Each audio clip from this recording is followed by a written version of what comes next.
Fala Fogão, tá começando mais um Radar Alvinegro, quinta-feira, 18 de maio. O dia seguinte, a derrota do Glorioso na Arena da Baixada, na partida de ida das oitavas de final da Copa do Brasil. Um Botafogo que nesse confronto teve dois tempos muito distintos. Na primeira etapa, nós soubemos neutralizar a imensa maioria das ações ofensivas da equipe atleticana. Conseguiu fazer 1-0, logo na sequência faz o 2-0, contando com um pouco de sorte ali, naquela finalização do Luiz Henrique que desvia e entra. E aí a gente pensa, pô, cara, 2-0 no placar, o Botafogo vai ser malandro no segundo tempo, né? Volta ligado, volta muito concentrado, justamente para poder fazer os encaixes de marcação e evitar o crescimento da equipe do Atlético Paranaense, que não perde uma partida dentro de casa desde outubro do ano passado e chegou agora, inclusive, à oitava virada nesse período. É uma equipe muito forte dentro de casa. Todo mundo sabe disso, jogar na Arena da Baixada não tem vida fácil, porque a equipe do Atlético, empurrado pelo seu torcedor, vai em busca do resultado até o fim. E foi isso que aconteceu nesse jogo diante do Botafogo. 2-0 Glorioso no intervalo. Você pode pensar, pô, os caras vão estar meio abalados, né? Podem voltar para o segundo tempo assim meio ansiosos para conseguir reverter esse cenário. Que nada. Do lado do Botafogo, tudo que não podia acontecer era uma concentração aquém do desejado, aquém do necessário, conforme já tinha acontecido em outras oportunidades, o que, claro, liga um sinal de alerta. Diante da equipe do Goiás, partida mais recente pelo Campeonato Brasileiro, a gente também passou por essa situação. Retorno para o segundo tempo, logo aos 2 minutos, o Goiás fez o gol, mas foi anulado por conta de um impedimento que nem era tão gritante assim. O VAR fez ali a medição e apontou. Tá impedido. O Botafogo se livrou aos 2 minutos de sofrer a virada para a equipe do Goiás. Mas a concentração continuou aquém do necessário. E não demorou muito, o Esmeraldino naquela ocasião fez o 2-1, obrigando a equipe do Botafogo depois a tentar acordar. Mas quando você tem que acordar com o ritmo da partida completamente diferente, é complicado. E o Botafogo naquela ocasião não conseguiu dar uma resposta. A mesma coisa aconteceu ontem, mas já tinha acontecido também no clássico contra o Flamengo. Vocês lembram do retorno para o segundo tempo? Que o Flamengo veio para dentro do Botafogo perdendo por 2-0 e logo no começo da segunda etapa diminuiu para 2-1 com o Léo Pereira? Pois é, não é novidade isso acontecer. O Botafogo voltar para a segunda etapa num jogo grande, importante, mas com uma concentração aquém do necessário. O próprio Lucas Fernandes falou sobre isso no fim da partida, e eu faço questão de trazer a declaração do atleta aqui. Abre aspas. Nosso time desligou um pouco, meio que deixamos nos acomodar pela vantagem de 2-0. Sabíamos que era um resultado complicado, não podemos diminuir o ritmo desse jeito. Infelizmente não conseguimos segurar o resultado. Palavras de um atleta que esteve em campo ontem, foi substituído, é verdade, mas esteve em campo. Nós voltamos aqui, desligados. Não pode voltar desligado num jogo como esse, num confronto grande como esse.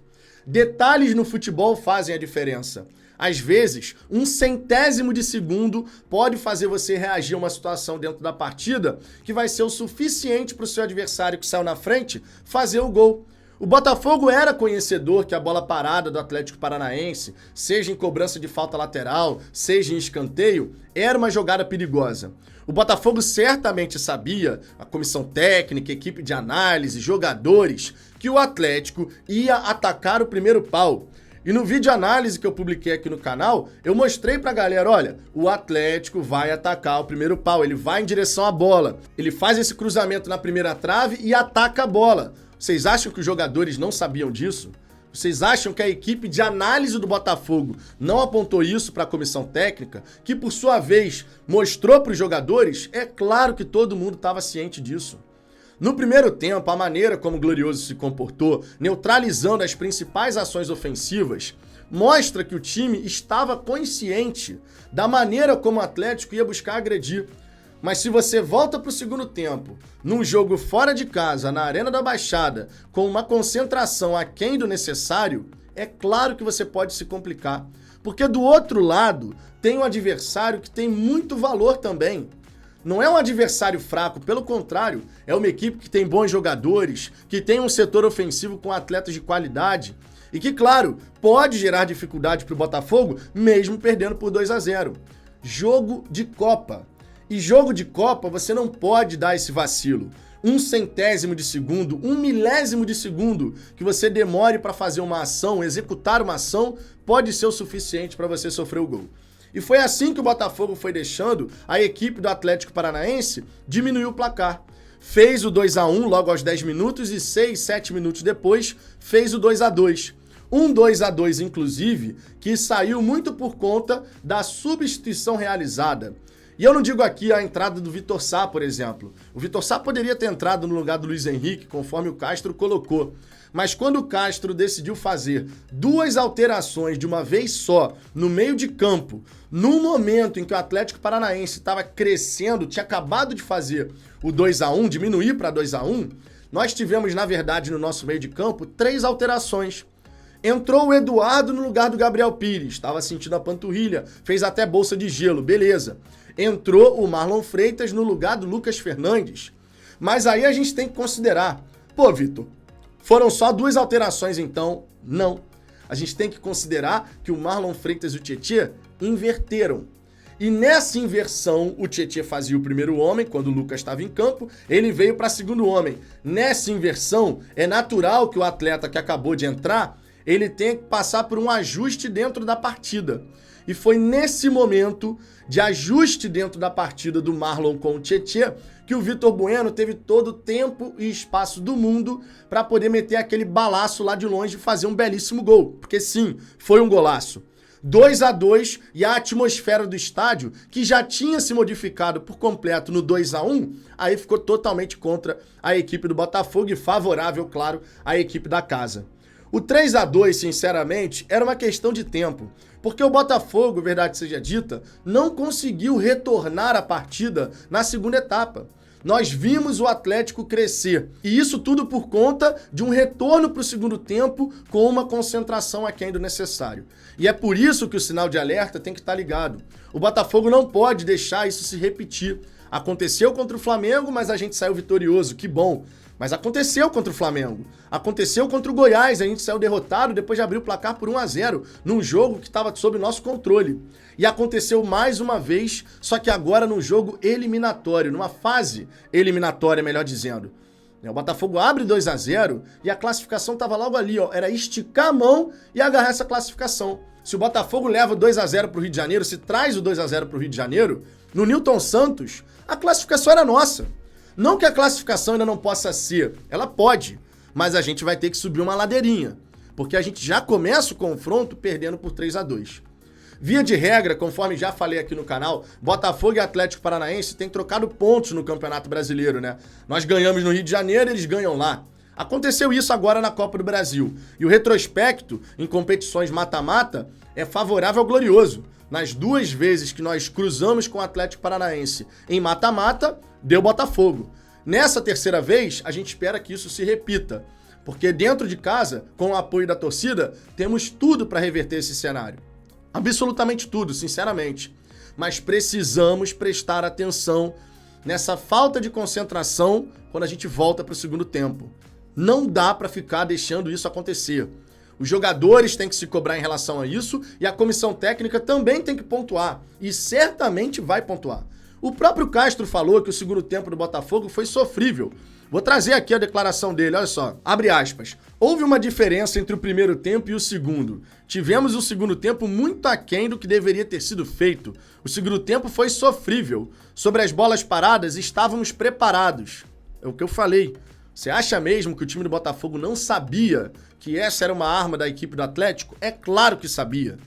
Né? E ele segue aqui. Agora, o Atlético conseguiu ter sucesso naquilo que era o nosso momento defensivo. Há sempre uma ligação entre o mérito e o demérito da outra equipe. Eles tiveram muito mérito, mas nós também tivemos muitos erros nos setores defensivos. O resultado é negativo para nós, embora a eliminatória não esteja fechada. E de fato não está. Eu sinceramente acredito na classificação do Botafogo. O que me preocupa nesse momento é que a gente não pode ficar vendo isso acontecer. O segundo tempo não pode ter uma diferença de concentração. Você não pode, num jogo de Copa, se acomodar em cima do resultado. Você chegar e falar 2-0, tá tranquilo. Não, jogo de Copa não tá tranquilo. Jogo de Copa exige concentração. Concentração máxima do início ao fim. E o próprio Lucas Fernandes apontou nessa direção. Entramos um pouco desligados no segundo tempo. Isso não pode acontecer. Agora, Fogão, um outro ponto que eu acredito que é muito importante comentar nesse vídeo, que também não pode acontecer, na minha visão pelo menos, é esse 8 ou 80 eterno que a gente tem nessa relação com o Botafogo. Honestamente, a gente tem que parar com essa história de que quando ganha, o time é maravilhoso, quando perde, ninguém presta, o trabalho é horroroso, o jogador não presta, o Eduardo não presta. Não dá pra ser assim, minha gente. Porque quando a gente faz esse 8 ou 80 eterno, a análise, ela fica rasa. Ganhamos, tá tudo lindo, mesmo que não esteja. Mas ganhamos, tá tudo lindo então. Não precisamos nos preocupar com nada. Não é assim que funciona. Perdemos, tá tudo horroroso. Esse elenco é uma bosta. Ninguém nesse time presta. A comissão técnica é horrorosa. Esse 8 ou 80 eterno, a gente tem que acabar com isso, sinceramente. Não dá pra fazer terra arrasada a cada derrota. Porque oscilações acontecem, porque derrotas acontecem. O time do Botafogo, a comissão técnica, jogadores, tem que saber lidar com esse sabor amargo que vai ficar na boca. Tem que saber lidar e superar o mais rápido possível, porque sábado já tem clássico. Mas nós, torcedores, também temos que saber lidar. A gente tem que ter serenidade para avaliar o que está acontecendo. Justamente para a gente não ficar nessa de terra arrasada agora, País das Maravilhas. Terra arrasada, País das Maravilhas. Futebol não é assim, a vida não é assim. E a gente tem que ter um pouco mais de serenidade. Sinceramente, acredito que a gente tem que ter um pouco mais de serenidade. Fechou? Fogão, na hora do almoço eu vou estar de volta para a gente poder conversar um pouco sobre essa partida e também já projetar o clássico contra o Fluminense. Sábado já está aí, hoje é quinta, daqui a pouco sexta. Sábado tem Newton Santos, sábado tem clássico e a gente espera buscar um resultado positivo, claro, porque perdemos para o Goiás, perdemos para o Atlético e virar essa chave para a gente não encaixar uma sequência de resultados ruins é muito importante. Beleza? Um grande abraço e até daqui a pouco.